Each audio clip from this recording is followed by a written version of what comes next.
આવીશું કે જે સ્લાઇડમાં હું તમને આજ્ઞાત વાક્યની થિયરી સમજાવીશ. ઓકે, ચાલો તો બધા આવી જાઓ. એટલે હવે આપણે શરૂઆત કરીએ. જે ત્રીજો વાક્યનો પ્રકાર છે કે જેનું નામ છે આજ્ઞાત વાક્ય, કે જેને ઇંગ્લિશમાં ઇમ્પેરેટિવ સેન્ટેન્સ કહેવાય છે. ઇમ્પેરેટિવ સેન્ટેન્સ કહેવાય છે ઇંગ્લિશમાં ઇમ્પેરેટિવ સેન્ટેન્સ. આમાં બે કન્ડિશન આવશે. એક, કન્જક્શન તરીકે તમે શું મૂકશો એની આપણે અહીંયા વાત કરીશું. અને બીજો જે પોઈન્ટ છે એ છે રિપોર્ટિંગ વર્બ. રિપોર્ટિંગ વર્બ તરીકે તમે શું મૂકશો, આ બે પોઈન્ટની ચર્ચા આપણે સૌથી પહેલા કરશું. દેન આફ્ટર આપણે જઈશું એક્ઝામ્પલ તરફ. તો પહેલા હું તમને અહીંયા કહી દઉં કે કન્જક્શન તરીકે બે શબ્દોનો યુઝ થશે. એક છે ટુ અને બીજું છે નોટ ટુ. હવે તમને એમ થશે મેમ ટુ મૂકીએ તો પણ ચાલે અને નોટ ટુ મૂકીએ તો પણ ચાલે. અહીંયા એ નથી, એ આગળ હતું કે આસ્કડની જગ્યાએ ઇન્ક્વાયર્ડ મૂકો, ઇન્ક્વાયર્ડની જગ્યાએ આસ્કડ મૂકો, એ ત્યાં હતું. અહીંયા નથી. અહીંયા ટુ મૂકવા માટેનો નિયમ છે અને નોટ ટુ મૂકવા માટેનો નિયમ છે, અને એ છે positive sentence and negative sentence. જો આજ્ઞાત વાક્ય તમને પોઝિટિવ આપ્યું હોય તો ટુ આવશે. ચલો એ પણ હું અહીંયા મેન્શન કરી દઉં. વાક્ય તમને પોઝિટિવ આપ્યું હોય તો તમે કન્જક્શન તરીકે ટુ નો યુઝ કરશો, અને જો આજ્ઞાત વાક્ય નેગેટિવ આપેલું હોય તો તમે નોટ ટુ નો યુઝ કરશો. શેનો યુઝ કરશો? નોટ ટુ નો યુઝ કરશો. Mark my point and not my point. ફરી એક વખત, જો તમને સેન્ટેન્સમાં હકારાત્મક આપ્યું હોય, આજ્ઞાત વાક્ય હકારાત્મક આપ્યું હોય તો ટુ આવશે, અને આજ્ઞાત વાક્ય જો નકારાત્મક આપ્યું હોય તો નોટ ટુ આવશે. ફર્સ્ટ ઓફ ઓલ તમારું ક્વેશ્ચન એ થવો જોઈએ કે મેમ આજ્ઞાત વાક્ય કહેવાય કોને? All is well. વોઇસ બરાબર નથી? બધાને વોઇસ પ્રોબ્લેમ? જયવંશ બરાબર છે ને વોઇસ? ઓકે, તો જયવંશને એક મેસેજ મોકલી દો કે અમને બધાને વોઇસ આવે છે, જસ્ટ તમારે વોઇસ નથી આવતો. એમને કહી દો એટલે એમને ખ્યાલ આવી જાય. બરાબર, એપ્લિકેશન એકવાર બંધ કરશે ને એટલે થઈ જશે. રેડી? બરાબર છે મેમ. ઓકે ઓકે, આવે છે ને? ચાલો, ક્લિયર. તો સમજાઈ ગયું આજ્ઞાત. હવે આજ્ઞાત વાક્ય કોને કહેવાય? For example, speak up loudly. Speak up loudly. હું તમને ઓર્ડર કરું યાર, કોઈને હું બોલવા માટે ઊભા કરું કે ભાઈ હા તમારો વારો, અને એ બોલતા હોય ને ધીમું ધીમું ધીમું ધીમું બોલતા હોય, આપણને કાંઈ સંભળાય નહીં, એની રીતે એમ બોલા છે કંઈ ખબર ન પડે. તો આપણે એને શું કહેવાના? Speak up loudly. ભાઈ મોટેથી બોલો, સ્પીક અપ લાઉડલી. એટલે પંખો બંધ કરો, આપણે ઇંગ્લિશમાં એમ કહીએ switch off the light, switch on light, આવી રીતે આપણે કહીએ. Close the door, open the window. બરાબર? Take glass, take bowl, taken little nap, પછી નાની અમથી ઊંઘ લઈ લો. તો જે સેન્ટેન્સની શરૂઆત આવી રીતે ક્રિયાપદથી થાય છે, like take, like switch off, like switch on, તો આને શું કહેવાશે? આજ્ઞાત વાક્ય કહેવાશે. ડોન્ટ વર્ડ છે ને શું કહેવાશે? આજ્ઞાત વાક્ય કહેવાશે. સમજાઈ ગયું? આજ્ઞાત વાક્ય કોને કહેવાય એ હવે તમને આનાથી સમજાઈ જશે. હવે ક્લિયર થઈ ગયું? હવે આજ્ઞાત વાક્ય આવે તો સમજાઈ જશે. બાકીના સેન્ટેન્સ હોય તો એને ઓળખી લેવાના. જેમ કે હકાર વાક્ય હોય તો કર્તા હોય, ધન સહાયકાર ક્રિયાપદ હોય, ધન ક્રિયાપદ હોય, ધન કર્મ હોય, ધન અન્ય શબ્દ હોય. પ્રશ્નાર્થ વાક્ય તો એમાં પ્રશ્નાર્થ ચિહ્નની નિશાની હોય. આજ્ઞાત વાક્ય તો એની વાક્યની શરૂઆત ક્રિયાપદથી થઈ હોય. ઉદ્ગાર વાક્ય તો ઉદ્ગાર વાક્ય જ્યારે આવશે ત્યારે આપણે સમજી લઈશું. ચાલો, અત્યારે હવે આપણે વાત કરીએ રિપોર્ટિંગ વર્બની. તો રિપોર્ટિંગ વર્બ તરીકે તમારી પાસે there is lots of option. For example, you can use ordered, ordered. Then you can also use advised. Then you can also use suggested. Then you can also use warned. બીજો કોઈ આવતો હોય એવો બીજો કોઈ શબ્દ?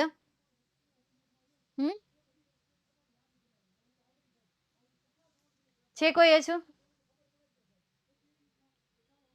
ગિવડ, રિક્વેસ્ટેડ. જો હા, આ છે રિક્વેસ્ટેડ.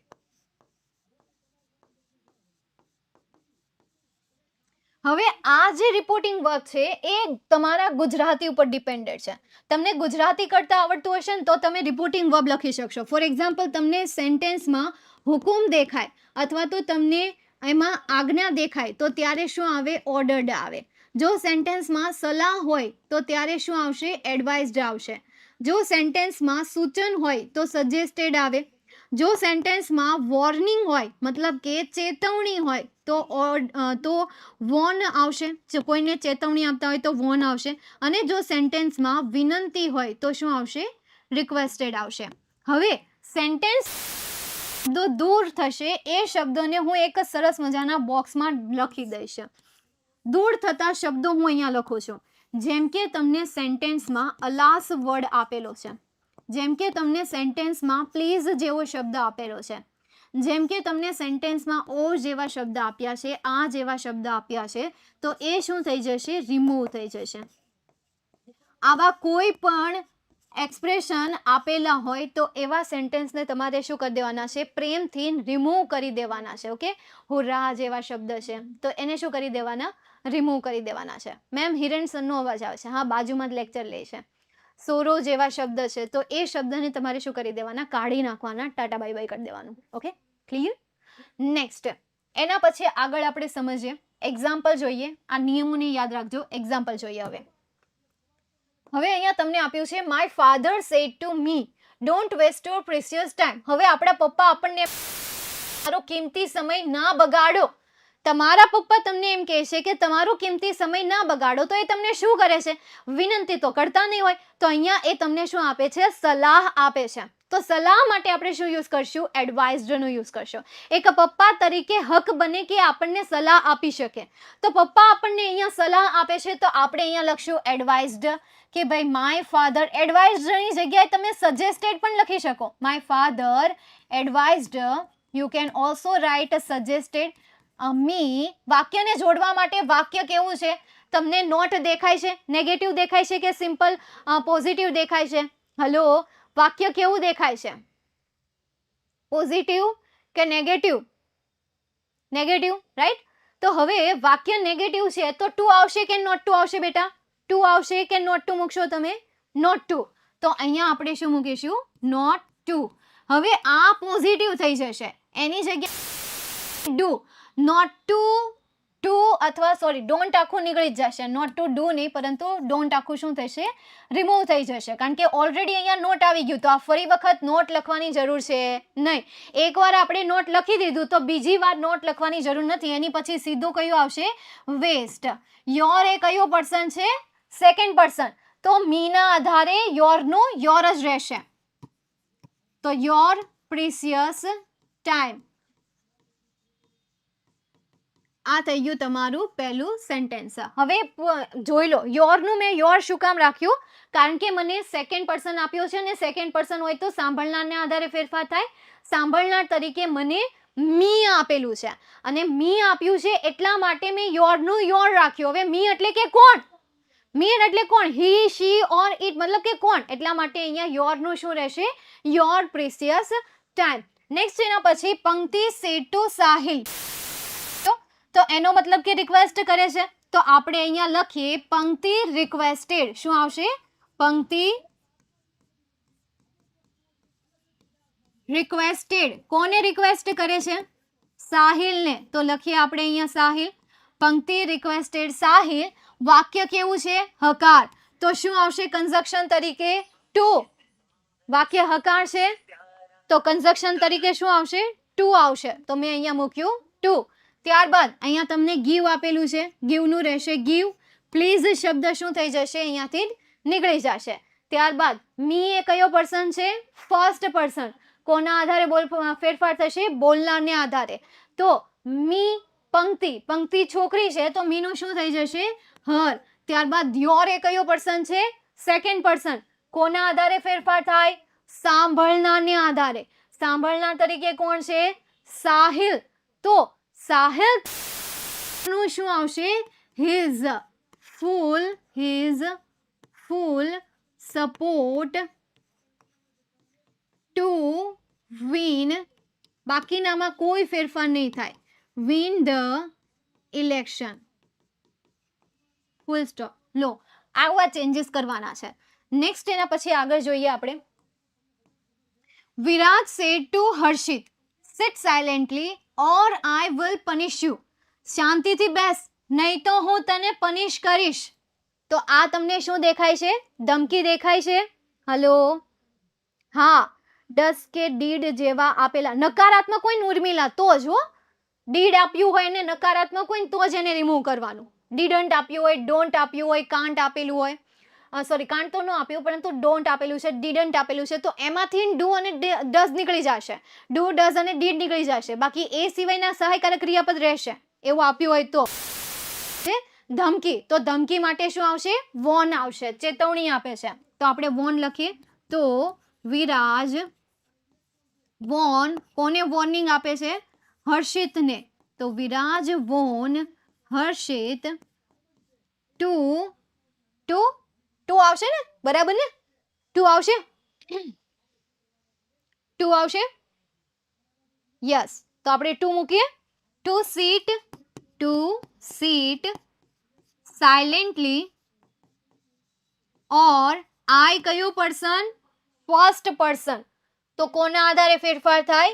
વિરાજને આધારે. વિરાજ છોકરો છે તો આઈ નું શું થશે? હી. તો આપણે અહીંયા કરીએ હી. વિલ નું શું થશે? નિયમ પ્રમાણે વિલ નું તમે અહીંયા શું કરશો? વુડ.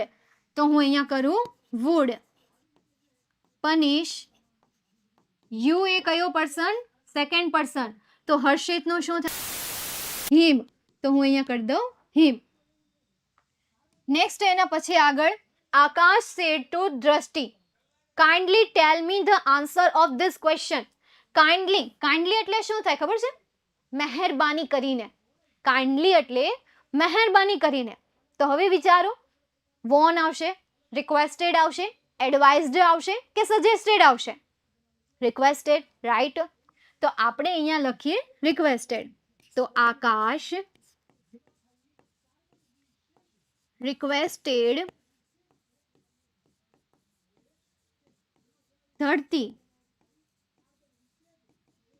ટુ કાઇન્ડલી નીકળી જશે. જો હવે આપણે પ્લીઝ શબ્દ કાઢી નાખતા હોઈએ તો અહીંયાથી કાઇન્ડલી શબ્દ નીકળી જશે. તો તમને એક બીજો શબ્દ મળ્યો કે જે સેન્ટેન્સમાંથી નીકળી જાય. એક તો પ્લીઝ તો તમને ખબર જ હતી, બીજો કયો છે? કાઇન્ડલી છે. તો કાઇન્ડલી સેન્ટેન્સમાંથી નીકળી જશે. ટુ મી એ કયો પર્સન છે? First person. તો કોના આધારે ફેરફાર થશે? આકાશને આધારે. તો મીનું થઈ જશે him. The answers of these આપેલું છે તો ધીઝનું શું થશે? Those questions. Then full stop. Next એના પછી આગળ જઈએ.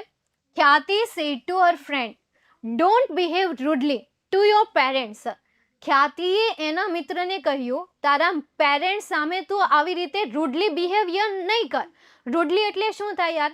મતલબ કે યાર ક્રૂર બિહેવ કરવો કોઈની સામે, સારો વર્તન ન કરવું, તોછડું વર્તન કરવું. રૂડલી એટલે શું થશે? તોછડું.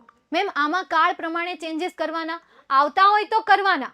જેમ કે અહીંયા છે આઈ વિલ, તો અહીંયા વિલ નું વુડ થાય.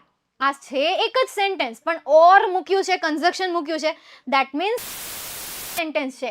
એક sit silently one sentence, then I will punish you this is second sentence. તો આવી રીતે જ્યારે એક સેન્ટેન્સમાં બે સેન્ટેન્સ કોમ્બાઇન થઈને આપેલા હોય ત્યારે પહેલા આજ્ઞાત વાક્યમાં કાળ પ્રમાણે ચેન્જીસ ના થાય, પણ એના પછીના સેન્ટેન્સમાં કાળ પ્રમાણે ચેન્જીસ થશે. એટલા જ માટે મેં એક એવું એક્ઝામ્પલ મૂક્યું છે કે જેમાં કાળ પ્રમાણે ચેન્જીસ થાય છે, કે જેમાં તમને આવી રીતે બે સેન્ટેન્સ આપેલા છે. તો આવી સિચ્યુએશનમાં ચેન્જીસ થશે, નહીં તો તમે બાંધીને બેસી જશો કે મેમે તો કહ્યું હતું કે આજ્ઞાત વાક્ય આવે તો ચેન્જીસ નહીં કરવાના, આજ્ઞાત વાક્ય આવે તો કાળમાં ચેન્જીસ નહીં કરવાના. પણ બેટા જો આવી રીતે કન્જક્શન દ્વારા બે વાક્યને જોઈન કરેલા હોય, first is sit silently and second I will punish you, તો ત્યારે સેકન્ડ સેન્ટેન્સના ટેન્સમાં ચેન્જીસ થશે. ઓકે, ચાલો નેક્સ્ટ હવે આપણે આગળ જઈએ. તો અહીંયા કાં તો તમે એડવાઇઝડ લખો કાં તો સજેસ્ટેડ લખો. What you want. તો હું તો અહીંયા એડવાઇઝડ લખીશ. ભાઈ ખ્યાતિ એડવાઇઝડ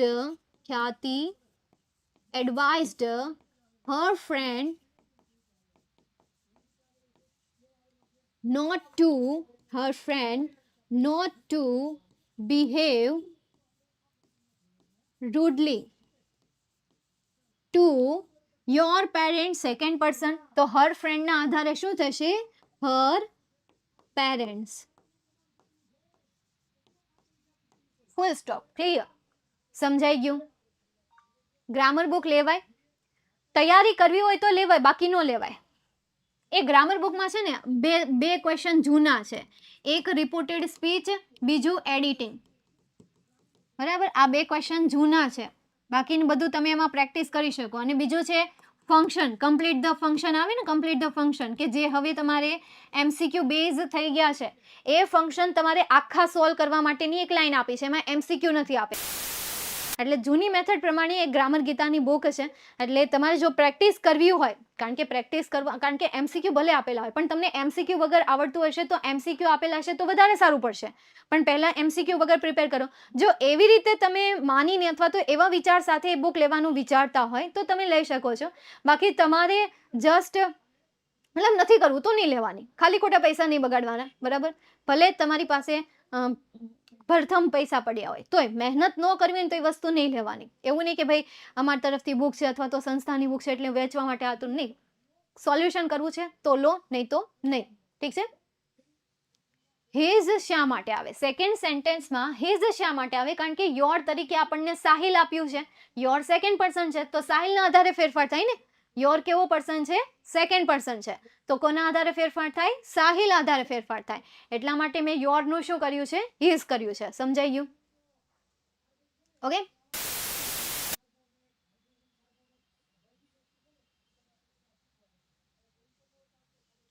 અમારા સરે ગ્રામરની બુક બનાવે છે. મેમ જે ભણાવો છો તે વિકાસ ગ્રામરનું છે, ભેગું છે. હવે ખબર ન હોય મેં ક્યાંથી લીધું હોય, રેડી ટેકનરમાંથી નહીં લીધું હોય, એવી રીતે હોય. સમજાય?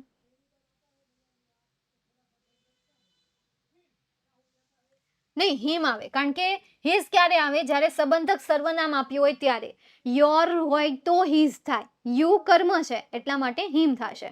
ઓકે, પહેલા ટેબલ તારે તૈયાર કરવાનું છે. પ્રતીક્ષા, તું ટેબલ કરજે હો, આજે 2 વાર લખી નાખજો એટલે યાદ રહી જાય. ગ્રામરમાં કેટલા નંબરનું પેજનો પર કેટલા પેજ પર છે એવું કંઈ ન હોય. મેં નો આ કંઈ એવું કંઈ યાદ રાખ્યું હોય. મેં મારી રીતે થિયરી લઈ લીધી હોય, મને ગમી હોય ત્યાંથી. એટલે બધી બુકનું ભેગું છે.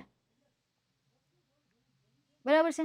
ચાલો નેક્સ્ટ આગળ જઈએ. એના પછી બીજા એક્ઝામ્પલ સોલ્વ કરીએ. The teacher said to the student notebook 1 by 1. હવે ટીચરે વિદ્યાર્થીઓને કહ્યું કે મને એક પછી એક બુક બતાવો, તો અહીંયા ઓર્ડર જ કર્યો હશે. કારણ કે બુક બતાવવાની જ હોય, એમાં કઈ પછી તમારે ઘરનું ન હાલે. તો આપણે અહીંયા લખીએ the teacher ordered the student to, હકાર વાક્ય છે એટલા માટે ટુ. શોનું રહેશે શો. મી એ કયો પર્સન છે? First person. તો ટીચર તરીકે કોણ છે ખબર નહીં, તો હું અહીંયા મારી રીતે લખી દઉં હિમ અથવા તો હર. યોર સેકન્ડ પર્સન તો સ્ટુડન્ટ છે, બહુવચન છે એટલા માટે યોરનું થઈ જશે ધેર. નોટનું રહેશે note books 1 by 1. Full stop. Done. Next એના પછી A doctor said to Ashokbhai, take this medicine regularly from now. તો ડોક્ટરે સલાહ આપી કે ભાઈ આ મેડિસિનને તમે રેગ્યુલર લેજો. તો અહીંયા એડવાઇઝડ આવશે અ ડોક્ટર. જો તમને ખબર ન પડે ને કે અહીંયા શું આવે, ઓર્ડર્ડ આવે, રિક્વેસ્ટેડ આવે, તો જો કે હવે તો તમને વિકલ્પ આપશે. હવે તમને એક્ઝામમાં વિકલ્પ આપશે. પહેલાં તમારે એવું હતું કે આખો પેરેગ્રાફ જાતે સોલ્વ કરવાનો હતો. હવે ઉલટું થઈ ગયું છે. હવે તમારે પેરેગ્રાફને જાતે સોલ્વ નહીં કરવાનો, પરંતુ પેરેગ્રાફમાં તમને ખાલી જગ્યા આપી હશે. એ ખાલી જગ્યાને ફિલ કરવાની. 80 માર્ક્સનું પેપર હોય તો 4 ખાલી જગ્યાવાળો પેરેગ્રાફ પૂછશે, અને 50 માર્ક્સનું પેપર હોય તો 2 ખાલી જગ્યાવાળો પેરેગ્રાફ પૂછાશે. સમજાય છે? એટલે એ રીતે હવે સોલ્વ કરવાનું. હવે તો તમારે આમ કહેવાય ને કે આખું જાતે સોલ્વ, આવી રીતે કેમ આખું જાતે સોલ્વ કરવાનું, હવે એવું નથી આવતું. હમણાં હું તમને એવું એક્ઝામ્પલ આપીશ કે આવી રીતે આખો પેરેગ્રાફ જાતે સોલ્વ કરવાનો એમ. ચાલો જોઈએ. પહેલા અત્યારે આને તો સોલ્વ કરીએ. ડોક્ટર એડવાઇઝડ અશોકભાઈ, વાક્ય હકાર છે એટલા માટે ટુ, ટેક ધીઝ આપેલું છે, ધીઝનું થશે ધેટ, મેડિસિન રેગ્યુલરલી ફ્રોમ નાવ નું થઈ જશે ધેન. ફૂલ સ્ટોપ. નેક્સ્ટ એના પછી આગળ જોઈએ. The principal said to peon close the door of all the classes. હવે પ્રિન્સિપાલે પ્યુનને કહ્યું, તો પ્રિન્સિપાલ પ્યુનને ઓર્ડર પણ કરી શકે, પ્રિન્સિપલ પ્યુનને સજેસ્ટ પણ કરી શકે, અને બસ આ બે પોઈન્ટ આવી શકે. કાં તો એ સૂચન કરે છે, કાં તો એને ઓર્ડર કરે છે. આ બેમાંથી કોઈ એક આવી શકે. કમાન્ડેડ, યસ, હા, કમાન્ડેડ. ચાલો આ વખતે આપણે કમાન્ડેડ લખીએ. ધ પ્રિન્સિપાલ એન રહી ગયો, પાલ કમાન્ડેડ અ પ્યુન, વાક્યને જોડવા માટે ટુ, કારણ કે હકાર છે, to close the door, to close the doors of all the classrooms. Full stop. Next એના પછી આગળ જઈએ. A blind man said please help me reach my home. Blind man said please, મહેરબાની કરીને. તો અ રિક્વેસ્ટ કરી એટલા માટે requested. A blind man requested, વાક્યને જોડવા માટે સીધું that, requested that help, sorry to આવશે નહીં, રિક્વેસ્ટેડ. હવે અહીંયા તમે અઝમ્પશન કરીને લખો તો પણ ચાલે. તમને ડાયલોગ આપ્યો હશે તો ડાયલોગમાં સાંભળનાર અને બોલનાર બી આપ્યું જ હોય. હવે આ તો એક સિમ્પલ સેન્ટેન્સ છે, એટલા માટે હું અહીંયા મારી રીતે અઝમ્પશન કરીને લખી નાખું છું હિમ. બાકી તમને આપેલું જ હશે. હિમ ટુ હેલ્પ મી એ કયો પર્સન છે? First person. તો આ બ્લાઇન્ડ મેન એક પુરુષ નામ છે, મેન આપેલું છે મતલબ કે પુરુષ છે, તો મીનું અહીંયા શું થઈ જશે? હિમ. મી રીચ, માયનું થઈ જશે હિઝ, હોમનું રહેશે હોમ. Then full stop. હા, નેક્સ્ટ એના પછી Kavya said to her mother let me cook now. Let વાળા સેન્ટેન્સથી શરૂઆત થઈ છે, તો ખાલી લેટ હોય ને તો સજેસ્ટેડ આવશે. શું આવશે? સજેસ્ટેડ. ખાલી લેટ આપ્યું હોય તો હંમેશા સજેસ્ટેડ જ મૂકી દેવાનું. તો હું અહીંયા મૂકું સજેસ્ટેડ હર મધર. વાક્યને જોડવા માટે ટુ, લેટનું રહેશે લેટ. લેટ્સનું ક્યારે ધ્યેય શુડ થાય એ હું તમને શીખવાડીશ. અત્યારે લેટનું લેટ જ આવશે, કારણ કે ખાલી લેટ છે, લેટ્સ નથી કે લેટસ નથી. જો લેટ્સ અને લેટસ હોત તો નિયમો ચેન્જ થઈ જાત. અહીંયા ખાલી લેટ આપેલું છે એટલે આ જ નિયમોને તમારે ફોલો કરવાના છે. તો અહીંયા લેટનું લેટ રહેશે. ત્યારબાદ મી એ કયો પર્સન? First person. તો કાવ્યને આધારે શું થશે? હર. કુકનું કુક. નામ આપેલું છે તો ટેબલ પ્રમાણે ધેન. સમજાઈ ગયું? મેમ મને સો ધેરફોર કન્જક્શન સમજાવો પ્લીઝ, સમજ નથી પડતી. અત્યારે અત્યારે આ સમજાય કે પછી બારના ટોપિક સમજાય? બોલો. હું તને એ સમજાવીશ તો તને લાગે છે કે બાકીના વિદ્યાર્થીઓ ચૂપ બેસે? એ શરૂ થઈ જાય મને આ સમજાવવાનું. હવે એક હતો હમણાં ચાલુ લેક્ચરમાં, મેમ ચાલુ ભૂતકાળ ને ચાલુ વર્તમાનકાળ શીખવાડો. આમ હોય, આમ હોય. તમને કમેન્ટ નો ઉપયોગ કરતા તો શીખો. આવી રીતે હોય કે જે ટોપિક આપણે ભણતા હોય એની બહારના ટોપિકમાં જ આપણે ચર્ચા કરવા વયું જવાનું? હાલે આમ? તો પછી આપણે ઈચ્છીએ ટોપિક કોઈ દી પૂરા થાય? કારણ કે ઘણી બધી વસ્તુ એવી છે કે જે આપણે પહેલા ભણી ગયા છીએ, પણ તમે એના સવાલ અત્યારે કરો છો. તો યાર આપણી બેચમાં અત્યારે મિડમાં પણ કેટલા વિદ્યાર્થીઓ જોઈન થાય છે. તમે આટલા જૂના વિદ્યાર્થીઓ છો તોય તમે આ મેનર નથી શીખ્યા, તોય તમે એવા સવાલ પૂછો છો કે જે કદાચ તમે ભૂતકાળમાં શીખી ગયા છો અને અત્યારે તમે પૂછો છો. તો નવા વિદ્યાર્થી જે આવે છે એને શું સમજવાનું? એ પણ તમારા રસ્તે આગળ જાય તો હું ક્યારેય પણ તમને વ્યવસ્થિત રીતે ભણાવી શકવાની છું. ચલો આ ટોપિકને સાઈડમાં મૂકી દો અને આપણે શરૂઆત કરીએ સો અને ધેરફોરની. એ ટોપિક, એ રિક્વેસ્ટ, એ મેં તમારી રિક્વેસ્ટ હતી કમ્પ્લીટ કરી, તમારી ઈચ્છાને મેં પૂરી કરી. બીજો વિદ્યાર્થી આવશે, મેં મને આ સમજાવો, મારે ત્રીજો આવશે, હવે હું એને ના પાડી દઈશ કે ના બેટા હવે હું નહીં સમજાવું કારણ કે મારો ટોપિક પૂરો નહીં થાય. એ તરત કહેશે મેમ તો આગળના બે વિદ્યાર્થીઓને સમજાવ્યું, મને કેમ ન સમજાયું? તો હવે ટોપિક બાર જો કોઈ ક્વેશ્ચન કરશો અથવા ટોપિક બારના પોઈન્ટ લઈને આવશો, એવા પોઈન્ટ કે જે આપણે ઓલરેડી આગળ ભણી ગયા છો, તમારી પાસે રેકોર્ડેડ ક્લાસ જોવાનો એક મોકો તમને આપે છે કે તમે રેકોર્ડેડ સેશન અટેન્ડ કરી શકો છો. તો એ રેકોર્ડેડ સેશન અટેન્ડ કરો, આમનો બેનિફિટ લો, નહીં કે લાઈવ લેક્ચરમાં તમે એ ક્વેશ્ચન પૂછીને સમય બગાડો. સમજાય છે? મેમ 7મા વાક્યમાં સજેસ્ટેડ ચાલે? ચાલે સજેસ્ટેડ, પણ એડવાઇસ લખો સારું, કારણ કે ડોક્ટર હંમેશા એડવાઇસ આપતી હોય. કમાન્ડેડ મતલબ કે યાર આજ્ઞા કરવી. કમાન્ડ એટલે શું થશે? આજ્ઞા. કોઈને આજ્ઞા આપવી એટલે બોલે તો કમાન્ડ.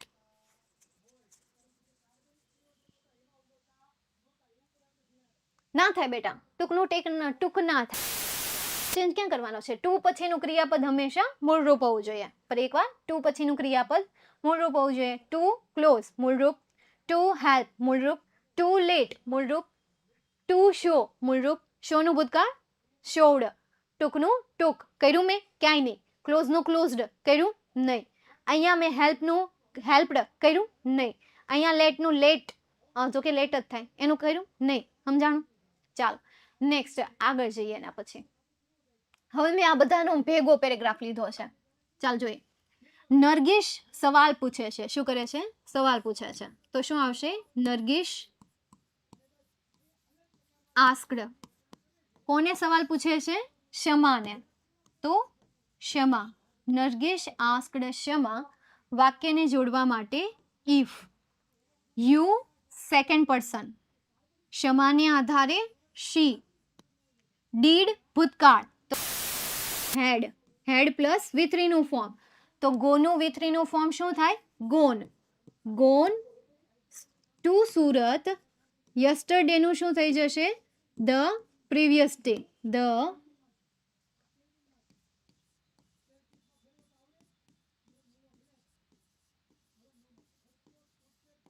ફૂલ સ્ટોપ. નેક્સ્ટ એના પછી એને ખાલી યસ કીધું, તો આનો જવાબ શું લખવાનો? Shama replied positively. બસ આટલું લખવાનું. નો આપ્યો હોત તો, ખાલી નો આપ્યો હોત તો શમા રિપ્લાયડ નેગેટિવલી. યસ પછી આગળ કંઈક આપેલું હોય તો એનું હું શીખવાડીશ. અત્યારે ખાલી આટલો એક સ્ટેપ શીખો કે તમને ખાલી શોર્ટમાં આન્સર આપ્યો હોય યસ, હા, તો આટલું જ લખવાનું છે. Shama replied positively. હવે આગળ જોઈએ કે શમા નરગીશ શું કહે છે? ફરીથી સવાલ પૂછે છે. Did you go by train or by bus? તો ફરીથી સવાલ પૂછ્યો. તો હવે આપણે અહીંયા લખીએ અગેન આસ્ક્ડ. તો નરગીશ અગેન આસ્ક્ડ અથવા અગેન ઇન્ક્વાયર્ડ. અગેન આસ્ક્ડ અથવા તો અગેન ઇન્ક્વાયર્ડ. કોને? શમાને. તો આપણે અહીંયા શમા લખીએ અથવા તો હર લખીએ. ડીડન્ટ સવાલ સહાયકારક ક્રિયાપદથી છે એટલા માટે ઇફ આવશે. યુ એ સેકન્ડ પર્સન છે તો હરના આધારે યુનું શું થશે? શી. ત્યારબાદ હેડ પ્લસ V3 નું ફોર્મ. તો ગો આપ્યું ફરીથી, તો ગોનું ફરીથી ગોન થશે. By train or by car? By train or by car. Full stop. શું કહે છે કે I went by car.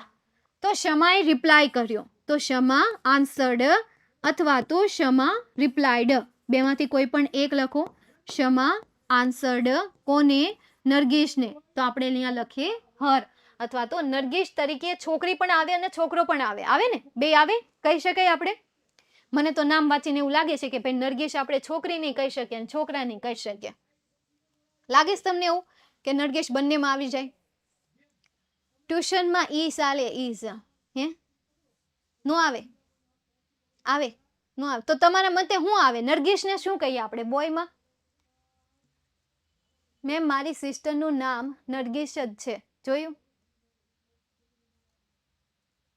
Boy girl મતલબ કે યાર તમે અત્યારે નરગીશ તરીકે કોઈ પણ લઈ લો. ગર્લ લેવું હોય તો ગર્લ લઈ લો, બોય લેવું હોય તો બોય લઈ લો. કારણ કે નરગીશ એક કન્ફ્યુઝ નેમ છે મારા મત પ્રમાણે, અને મારા નરગીશ એક કન્ફ્યુઝ નેમ છે. દુનિયામાં ઘણા બધા એવા વ્યક્તિઓ છે કે નરગીસ છોકરા, ઘણી બધી એવી છોકરીઓ છે કે જેના નામ નરગીસ છે, અને દુનિયામાં ઘણા બધા એવા છોકરા છે કે જેનું નામ નરગીસ છે, બરાબર છે. એટલે તમે નરગીસ લખો અથવા તો કોઈ પણ લખી શકો. અને મારો પણ ભત્રીજો છે જે બોય છે, અચ્છા એનું નામ નરગીસ છે. હિરેન સર ખૂબ જોરથી બોલે છે. હા એલા કેટલી રાયડું બોલે, કેટલી રાયડું નાખે છે, થાકી નહીં જતા હોય? આટલી રાયડું નાખીને ભણાવવાનું હશે મને એમ થાય, પણ એનું છે નરગેશ્વરી, નગેશ્વરી, નાગેશ્વરી. હા આવું હોઈ શકે. ક્ષમા ગલ આપેલ છે એટલે બોયલો. એ કેવું લોજિક કે ક્ષમા ગલ આપેલું છે એટલે બોયલો? હું બે લખી નાખું, હે ને? હિમ લખી નાખું, ઠીક છે. તમારે જે રાખવું હોય એ રાખજો. નેક્સ્ટ એના પછી આપણે જોઈએ વાક્યને જોડવા માટે લખીએ ધેટ. આ એ કયો પર્સન છે? First person. તો ક્ષમાને આધારે શું થશે? ક્ષમાને આધારે થશે શી. ત્યારબાદ વેન્ટ. તો વેન્ટ ભૂતકાળ છે એટલા માટે અહીંયા પણ પાછું શું થશે? Had gone. તો હું અહીંયા કરું હેડ ગોન. શેના દ્વારા? By car. તો હું અહીંયા લખું હેડ ગોન બાય કાર. તો આ થઈ ગયો તમારું ડાયલોગ. હવે આ પેરેગ્રાફ જે તમને આ રીતે પૂછાતો તો એની જગ્યાએ શું આવશે ખબર? આવી રીતે પેરેગ્રાફ ડાયલોગ આપેલું હશે, આવી રીતે સોલ્યુશન પણ આપેલું હશે. હવે આ શબ્દ જે મેં આસ્કડ લખ્યો ને એની જગ્યાએ ખાલી જગ્યા આપી હશે એક્ઝામમાં, અને પછી કાઉન્સમાં તમને 3 ઓપ્શન આપેલા હશે. એ 3 ઓપ્શનમાંથી જે સાચો ઓપ્શન હોય એ સાચો ઓપ્શન તમારે આન્સર તરીકે લખવાનો રહેશે. આવી રીતે પૂછાશે. પહેલા તમારે આખું જાતે સોલ્યુશન કરવાનું હતું. હવે તમને આ લખીને આપશે અને આ લખીને આપશે. હવે આવા જે શબ્દો હોય ને એની નીચે અંડરલાઈન કરશે. જેવી રીતે આસ્કડ છે, પોઝિટિવલી છે, પછી અહીંયા કાઉન્સમાં લખી નાખે નેગેટિવલી, પોઝિટિવલી, પોઝિટિવ, આવી રીતે લખીને આપશે. અને એમાંથી કોઈ એક ઓપ્શન સિલેક્ટ કરીને તમારે ખાલી જગ્યામાં લખી દેવાનો. આ રીતે આટલું સહેલું કરી નાખ્યું છે, આટલું ઇઝી કરી નાખ્યું છે. આ ઉપરાંત તમારા જે ફંક્શન હતા ને એ ફંક્શન તમે કેમ જાતે પૂરા કરતા હતા, કમ્પ્લીટ ધ સેન્ટેન્સ જાતે પૂરા કરતા હતા, એ ફંક્શન MCQ બેઝ થઈ ગયા.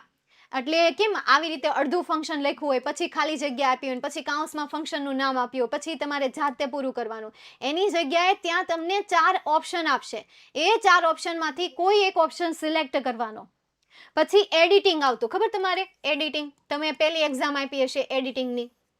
હવે એ એડિટિંગમાં કેવું આવતું? પેરેગ્રાફ આપ્યો હોય, એ પેરેગ્રાફના કોઈ એક શબ્દ નીચે અંડરલાઈન આપી હોય અને એને તમારે જાતે સોલ્વ કરવાનો, જાતે એને તમારે સુધારવાનો. હવે એની જગ્યાએ શું આવશે કે એ એડિટિંગની જગ્યાએ ખાલી જગ્યા આપી હશે અને કાઉન્સમાં તમને 3 ઓપ્શન આપ્યા હશે, અને એ 3 ઓપ્શનમાંથી કયો સાચો શબ્દ છે એ સાચો શબ્દ સિલેક્ટ કરીને અહીંયા લખવાનું. પહેલા તમારે ખોટા શબ્દને હવે તમને અહીંયા ખોટા અને સાચો એક શબ્દ ભેગો આપ્યો હશે, એમાંથી એક સાચો શબ્દ શોધીને લખી દેવાનો રહેશે. અહીંયા તમને ઓપ્શન આપશે. આટલું સહેલું તમારું પેપર બનાવી દીધું છે. હા, આ નવું અપડેટ છે તમારા માળખાનું. આઈ થિંક યાર બ્લુ પ્રિન્ટ તમારી 9મા ધોરણની ચલાવેલી યુટ્યુબમાં હશે જ, તેન મને યાદ નથી એક્ઝેક્ટ, પણ જોઈ લેશું આપણે. ઓકે, આટલા મોટા મેસેજ નહીં કરો યાર. મેમ તમારો હિરેન સર જેટલો અવાજ નથી આવતો ને? તો તમને એટલો મોટો અવાજ ગમે કે ના? આટલું માપે જ કહેવાય યાર. આટલું બધું જોરથી બોલું છું કામ? પોલાઇટલી નો રહેવાય? માપે જ બરાબર છે. ખાલી ખોટું યાર આટલી મોટેથી બોલવું, હે? આટલો આ તો બસ આપણા દેશ માટે અવાજ ઉપાડવાનો હોય, આટલો મોટો અવાજ. પણ એનો અવાજ હવે એને એ રીતે ફાવી ગયું છે એટલે ઓકે છે. ભાઈ બધાની પોતપોતાની પર્સનાલિટી હોય યાર. ક્યારે ટીચરને બીજા કોઈ ટીચર સાથે મેચ નહીં કરવાના. તમારા મમ્મી તમને બાજુના છોકરા સાથે મેચ કરે તો કેવું લાગે? ગમે તમને? ગુસ્સો આવે ને? એમ કે ને કે ભાઈ બાજુવાળાનો છોકરો જો કેટલો હોશિયાર છે, એ જો કેટલો ભણવામાં ધ્યાન આપે છે. ગમે? ન ગમે. એટલે તુલના નહીં કરવાની. હા વાળા થાવમાં. ચાલો નેક્સ્ટ આગળ જઈએ એના પછી. તો હવે આ એક પાછું સેન્ટેન્સ સમજીએ. મસ્ત છે, મજેદાર છે, બરાબર. પણ મને એમ થાય કે ભાઈ હવે તમારે આ રીતે તો પૂછવાનું છે નહીં, ખાલી જગ્યા પૂછવાની તો ખાલી ખોટા હું સોલ્યુશન કરે, પણ કરી નાખીએ હાલો ને. હવે બીજું હું તો ફાધર મિનલને પૂછે છે where is your mother. Father મિનલને પૂછે છે વેર ઇઝ યોર મધર. તો ફાધર સવાલ પૂછે છે તો આપણે અહીંયા લખીએ ફાધર આસ્કડ. કોને સવાલ પૂછે છે? મિનલને. તો આપણે અહીંયા લખીએ મિનલ. શેનાથી સવાલ પૂછ્યો? WH થી. તો અહીંયા કન્જક્શન તરીકે આવશે વેર. યોરમાં યોર સેકન્ડ પર્સન છે એટલે યોરનું થઈ જશે હર. વેર હર હશે મધર. અહીંયા શું આપ્યું છે? ઇઝ. તો ઇઝનું શું થઈ જશે? વોઝ, અને ત્યાર પછી આવશે ફૂલ સ્ટોપ. કારણ કે કર્તા તરીકે આપણી પાસે શું છે? Your mother. એટલા માટે શું આવશે? Your mother. નેક્સ્ટ એના પછી મિનલ શું કહે છે? In the kitchen. ક્યાં? In the kitchen. તો આપણે અહીંયા લખીએ મિનલ રિપ્લાઇડ. હવે આપણે પૂરો આન્સર લખવાનો છે, જો શોર્ટ આન્સર નથી લખવાનો. કઈ રીતે? તો એ ધ્યાનથી જોજો. Minal replied her father. તે તેના પપ્પાને રિપ્લાય આપે છે that her mother was ક્યાં છે? in the kitchen. તો આવડું આ લખી નાખીએ આપણે અહીંયા, in the kitchen.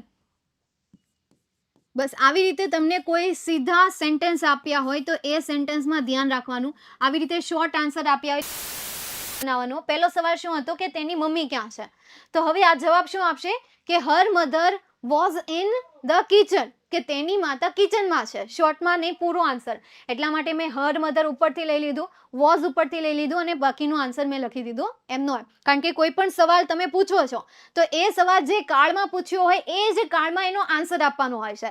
જ્યારે મેં તમને આગળ પેરેગ્રાફ બેઝ ક્વેશ્ચન આન્સર સમજાવ્યા ત્યારે હું તમને આ જ કહેતી હતી કે સવાલમાં જે કાળ રિવાઇઝ થતો હોય એ જ કાળ એમના આન્સરમાં પણ રિવાઇઝ થતો હોવો જોઈએ. નેક્સ્ટ એના પછી જોઈએ ફાધર શું કહે છે? Bring me a glass of cold water. તો અહીંયા એના પપ્પાએ એને શું આપી? ભાઈ એને ઓર્ડર કર્યો કે ભાઈ મારા માટે એક ઠંડા પાણીનો ગ્લાસ લઈને આવ. શું લઈને આવ? ઠંડા પાણીનો ગ્લાસ લઈને આવ. તો હવે અહીંયા એ ઓર્ડર કરે છે તો આપણે અહીંયા લખીએ ફાધર ઓર્ડર. ભાઈ ફાધરે ઓર્ડર કર્યો. ફાધર ઓર્ડર્ડ કોને? એની મેં હર ડોટર પણ લખી શકો. ભાઈ મિનળ કોણ છે? તેની દીકરી છે, તો હર ડોટર પણ લખી શકાય, અથવા તો હર પણ લખી શકો. ટુ વાક્ય હકાર છે એટલા માટે ટુ આવશે. બ્રિંગ મી કયો પર્સન છે? First person. તો ફાધરને આધારે શું થશે? હિમ. તો હું અહીંયા કરી નાખું him a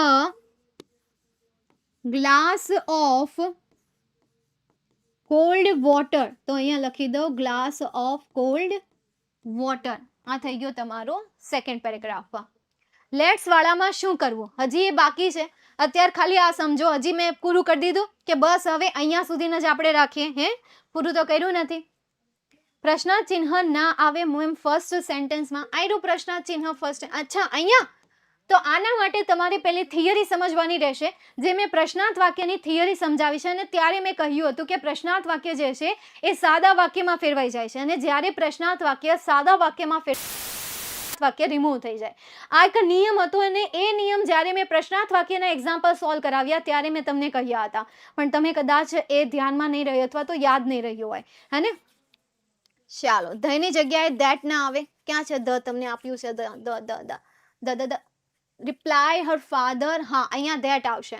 that her mother was in the kitchen. Yes, ત્યાં શું આવશે? ધેટ આવશે. નેક્સ્ટ એના પછી આગળ જઈએ. આ પેરેગ્રાફ નહીં, આની કઈ જરૂર નથી. ચાલો ને, છે જરૂર આની કઈ? જરૂર હશે તો આપણે છેલ્લે સમજી લેશું. હે ને? હાલો જોઈ લઈએ. હવે હું તમને કહેતી જાઉં, એ રીતે તમે ચેન્જીસ કરતા જાજો. ઠીક છે?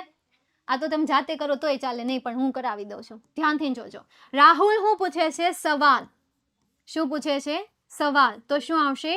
આસ્કડ. કોને સવાલ પૂછે છે? મેહુલને. તો અહીંયા શું આવશે? મેહુલ. રાહુલ આસ્કડ મેહુલ. શેનાથી સવાલ? ક્રિયાપદથી. તો અહીંયા શું આવશે? ઇફ. યુ એ કયો પર્સન છે? Second person. તો મેહુલને આધારે યુનું શું થશે? હી. Do have. તો એનું પાસ્ટ ફોર્મ થઈ જશે હેવનું હેડ. કારણ કે મેં તમને હમણાં જ કહ્યું કે પ્રશ્નાર્થ વાક્ય એ સાદા વાક્યમાં ફેરવાઈ જાય. તો સાદા વાક્યમાં હી પછી હેડ, ત્યારબાદ તમને આપ્યું છે અ કાર. તો હી હેડ અ કાર, પછી આવી ગયું ફૂલ સ્ટોપ. નેક્સ્ટ એના પછી મેહુલે કહ્યું હા, અને પછી શું કહે છે કે તેની પાસે મારુતિ સુઝુકી કાર છે. તો પહેલા આપણે કહેશું કે રિપ્લાઇડ પોઝિટિવલી. હે ને? રિપ્લાઇડ પોઝિટિવલી, હકારાત્મકમાં જવાબ આપ્યો. તો આપણે અહીંયા લખીએ Mehul replied positively. Mehul replied him positively. તેણે તેને પોઝિટિવમાં આન્સર આપ્યો. એન્ડ એન્ડ સેડ ધેટ, પછી આગળ એને શું કહ્યું, એન્ડ જોડવા માટે શોનો યુઝ કર્યો, સેડ ધેટ નો યુઝ કર્યો. આઈ એ કયો પર્સન, ફર્સ્ટ પર્સન, તો મેહુલના આધારે આઈ નું શું થાય, હી. હેવ આપેલું છે તો હેવ નું શું થશે, હેડ અ મારુતિ સુઝુકી, અ મારુતિ સુઝુકી ઓમની. ખાલી આપણા દેશમાં જ મારુતિ સુઝુકી છે હો, બાકીના દેશોમાં બેન કરવામાં આવી છે મારુતિ સુઝુકીને, કારણ કે એક્સિડન્ટ કેસમાં આના ભૂક્કા થઈ જાય છે, એટલા માટે આને બેન કરવામાં આવી છે. આપણા ઇન્ડિયામાં જ ખાલી મારુતિ સુઝુકી ચાલે છે. ચાલો નેક્સ્ટ આગળ જોઈએ. ફરીથી રાહુલે સવાલ પૂછ્યો, તો રાહુલ અગેન ઇન્ક્વાયર્ડ અથવા તો Rahul again asked. Rahul again asked કોને સવાલ પૂછે છે, મેહુલને, તો હું અહીંયા લખું મેહુલ. Rahul again asked Mehul. વાક્યને જોડવા માટે ડબલ્યુ શબ્દ પોતે આવશે વેન. કર્તા તરીકે યુઝ સેકન્ડ પર્સન, તો વેનને ડીડ પ્લસ પરચેઝ એટલે હેડ પ્લસ V3 નું ફોર્મ આવશે, તો હેડ પ્લસ પરચેઝનું V3 નું ફોર્મ થશે પરચેઝડ. ઈટનું રહેશે ઈટ, એમાં કોઈ ચેન્જીસ નહીં થાય. નેક્સ્ટ એના પછી કહે છે કે મેહુલ ઓનલી લાસ્ટ મંથ. બોલો અહીંયા શોર્ટમાં આન્સર આપ્યો છે, તો તમારે શું કરવાનું છે, નિયમ પ્રમાણે શોર્ટમાં આન્સર આપ્યો હોય તો નિયમ પ્રમાણે શું કરવાનું, હેલો શોર્ટમાં કઈ રીતે ખબર પડે, પ્લીઝ આન્સર મી. ક્રિયાપદથી શરૂઆત થઈ હોય દિયા બેટા, શેનાથી, ક્રિયાપદથી, એટલે જ કહું કમેન્ટમાં ધ્યાન નહીં આપવાનું, તો અહીંયા ધ્યાન આપે. શેનાથી આવશે, ફૂલ આન્સર આપવાનો આવશે. તો આપણે અહીંયા લખીએ મેહુલ આન્સર્ડ હિમ. હવે ફૂલ આન્સર આપવા માટે હું આગળના સેન્ટેન્સની સહાય લઈશ, અહીંયાથી. હી હેડ purchased it, he had purchased it only last, ક્યારે, only last month. હવે આને જાતે સોલ્વ કરજો, કારણ કે કોને ખબર, રિપોર્ટેડ સ્પીચમાં જે તમને આ વર્ષે MCQ આપે છે, આવતા વર્ષે તમને MCQ ન પણ આપે, તો અત્યારે જો તમે એને શીખી ગયા હોય તો આવતા વર્ષે તમને કામમાં આવે. એટલે આ વર્ષે પ્રેક્ટિસ કરી લો કે જેથી કરીને આવતા વર્ષે તમને પ્રોબ્લેમ ના પડે.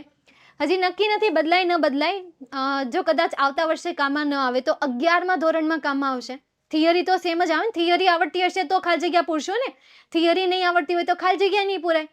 એટલે આવી રીતે પણ તમને આવડવું ખૂબ જરૂરી છે, ઠીક છે. 10thમાં, હા 10thમાં અહીં ઓનલી લાસ્ટ મંથનું અનુવાદ કહો ને, હે લાસ્ટ મંથનું, ઓનલી લાસ્ટ મંથ મતલબ કે છેલ્લા મહિને, માત્ર છેલ્લા મહિને.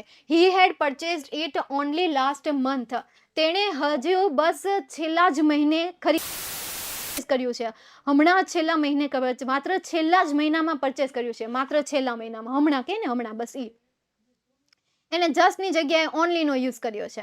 પ્રીવિયસ મંથ આવે, હા લાસ્ટની જગ્યાએ પ્રીવિયસ લખાય. હા જો એક એણે બહુ કહ્યું કે અહીંયા બહુ સરસ વાત કહી એને, કે લાસ્ટ જે આવે ત્યાં શું આવે, પ્રીવિયસ આવે. થેન્ક યુ બેટા. શું આવશે, પ્રીવિયસ. ઓકે ચાલો.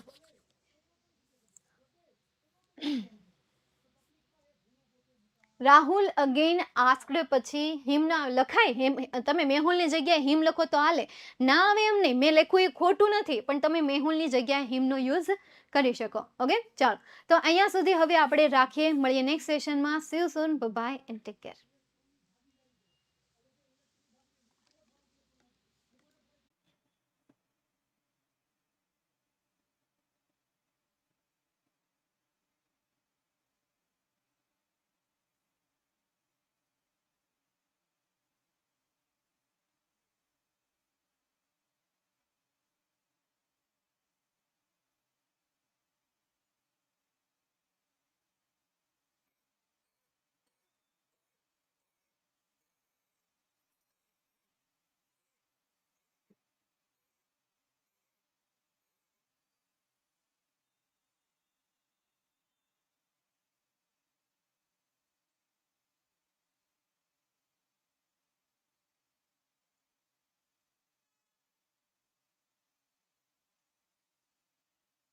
ચેપ્ટર 4 બેટા આખું અલગ જ છે.